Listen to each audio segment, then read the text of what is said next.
लोकसभा चुनाव के बीच आयकर विभाग की ओर से कांग्रेस को 1823 करोड़ रुपए की वसूली का नोटिस भेजा गया है। पार्टी ने इसे भाजपा का कर आतंकवाद करार देते हुए कहा है कि आम चुनाव में अब विपक्ष के लिए कोई समान अवसर नहीं रह गया है। आयकर नोटिस पर पार्टी नेता राहुल गांधी ने चेतावनी दी, जब सरकार बदलेगी तो लोकतंत्र का चीरहरण करने वालों पर कार्रवाई जरूर होगी और ऐसी कार्रवाई होगी कि दोबारा फिर किसी की हिम्मत नहीं होगी यह सब करने की। यह मेरी गारंटी है। राष्ट्रपति द्रौपदी मुर्मू आज पूर्व उप प्रधानमंत्री लाल कृष्ण आडवाणी को भारत रत्न से सम्मानित करेंगी। देश के दो पूर्व प्रधानमंत्रियों चौधरी चरण सिंह और नरसिंह राव, बिहार के पूर्व मुख्यमंत्री कर्पूरी ठाकुर और हरित क्रांति के माध्यम से खाद्यान्न में देश को आत्मनिर्भर बनाने वाले प्रख्यात वैज्ञानिक MS स्वामीनाथन को भी मरणोपरांत भारत रत्न से सम्मानित किया जाएगा। प्रधानमंत्री नरेंद्र मोदी ने आर्टिफिशियल इंटेलिजेंस का इस्तेमाल आम आदमी के रोजमर्रा के जीवन को आसान बनाने के लिए करने की जरूरत पर बल दिया है। माइक्रोसॉफ्ट के सह संस्थापक बिल गेट्स के साथ बातचीत में प्रधानमंत्री ने डीप फेक में AI के इस्तेमाल पर चिंता भी जताई और इसके गलत इस्तेमाल से लोगों को बचने के लिए डीप फेक पर AI जनरेटेड जानकारी देने की जरूरत भी बताई। बिल गेट्स ने भारत में विकसित डिजिटल इंफ्रास्ट्रक्चर और इसके व्यापक इस्तेमाल की प्रशंसा की। उत्तर प्रदेश की बांदा जेल में बंद रहे माफिया मुख्तार अंसारी की मौत मामले में न्यायिक और मजिस्ट्रियल जांच के आदेश दिए गए हैं। जिला कारागार बांदा के वरिष्ठ अधीक्षक की न्यायिक जांच की मांग पर मुख्य न्यायिक मजिस्ट्रेट भगवान दास गुप्ता ने अपर मुख्य न्यायिक मजिस्ट्रेट गरिमा सिंह को जांच अधिकारी नियुक्त कर 1 माह में रिपोर्ट मांगी है। वहीं समाजवादी पार्टी अध्यक्ष अखिलेश यादव और बहुजन समाजवादी पार्टी प्रमुख मायावती ने भी मुख्तार अंसारी की मौत की उच्च स्तरीय जाँच कराने की मांग की है। जर्मनी और अमेरिका के बाद संयुक्त राष्ट्र ने भी आम आदमी पार्टी के संयोजक व दिल्ली के मुख्यमंत्री अरविंद केजरीवाल की गिरफ्तारी का मुद्दा उठाया है। संयुक्त राष्ट्र महासचिव एंटोनियो गुटेरस के प्रवक्ता ने कहा, विश्व निकाय उम्मीद करता है कि भारत और ऐसे किसी भी देश में जहां चुनाव हो रहे हों वहां लोगों के राजनीतिक और एवं नागरिक अधिकार सुरक्षित हैं और हर व्यक्ति स्वतंत्र एवं निष्पक्ष माहौल में मतदान करने में सक्षम होगा।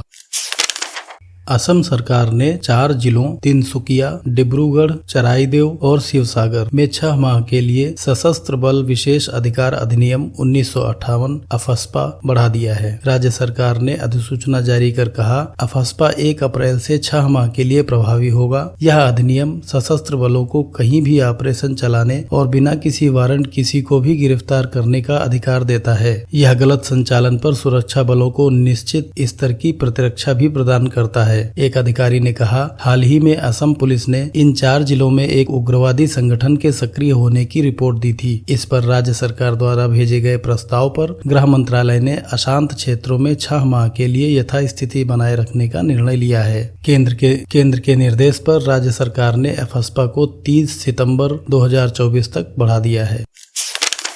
भारत और यूक्रेन के विदेश मंत्रियों के बीच शुक्रवार को द्विपक्षीय, क्षेत्रीय और रूस यूक्रेन मुद्दे पर खुलकर बात हुई। भारत दौरे पर आए यूक्रेनी विदेश मंत्री दिमित्री कुलेबा व विदेश मंत्री S जयशंकर के बीच 2 चरणों में चर्चा हुई। रूस यूक्रेन के बीच फरवरी 2022 से युद्ध चल रहा है और इससे पूरी दुनिया को ऊर्जा खाद्य संकट का सामना करना पड़ रहा है। यूक्रेन की तरफ से युद्ध को समाप्त करने के लिए शांति प्रस्ताव लाया गया है और कुलेबा ने भारतीय विदेश मंत्री के समक्ष इस प्रस्ताव के लिए सहयोग मांगा है। रूस के साथ बेहद करीबी संबंध होने के बावजूद भारत यूक्रेन के साथ रिश्तों में सामंजस्य बनाने में जुटा है। शुक्रवार को हुई बैठक में दोनों देशों के बीच नई परियोजनाओं के शुरू करने के विकल्प पर भी बात हुई।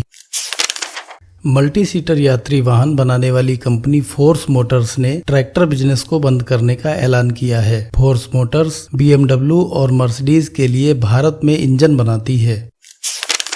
चुनौतीपूर्ण वैश्विक माहौल के बीच देश की मजबूत आर्थिक बुनियाद के चलते विदेशी निवेशकों ने वित्तीय वर्ष 2023-24 में भारतीय शेयर बाजार में 2 लाख करोड़ रुपए से अधिक का निवेश किया है। मिजार्स इन इंडिया के मैनेजिंग पार्टनर भारत धवन ने कहा कि वित्तीय वर्ष 2024-25 के लिए पूर्वानुमान सतर्कता के साथ आशावादी है। प्रगतिशील नीतिगत सुधारों, आर्थिक स्थिरता और आकर्षक निवेश अवसरों के चलते पीआई प्रवाह जारी रहने की उम्मीद है। हालांकि हम वैश्विक भू राजनीतिक प्रभाव को लेकर सचेत हैं, जिसके चलते बीच बीच में अस्थिरता आ सकती है।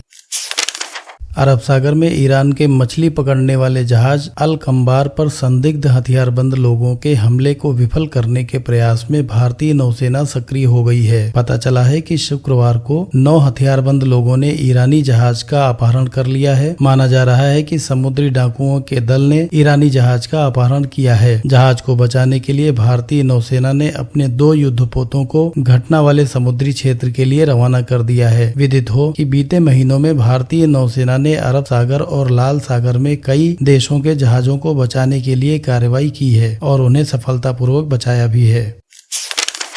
इंडियन प्रीमियर लीग में रॉयल चैलेंजर्स बेंगलुरु ने कोलकाता नाइट राइडर्स के सामने एक 183 रन का लक्ष्य रखा था, जिसे उसने 7 विकेट खोकर प्राप्त कर लिया। भारत की पीवी सिंधु कड़ी चुनौती पेश करने के बावजूद शुक्रवार को Madrid space masters super 300 badminton tournament के महिला सिंगल्स क्वार्टर फाइनल में थाईलैंड की सुपानिदा केटथोंग के विरुद्ध शिकस्त के साथ प्रतियोगिता से बाहर हो गई। भारत के स्टार टेनिस खिलाड़ी रोहन बोपन्ना और उनके ऑस्ट्रेलियाई जोड़ीदार मैथ्यू एबडेन की जोड़ी ने मियामी ओपन के पुरुष डबल्स फाइनल में प्रवेश किया।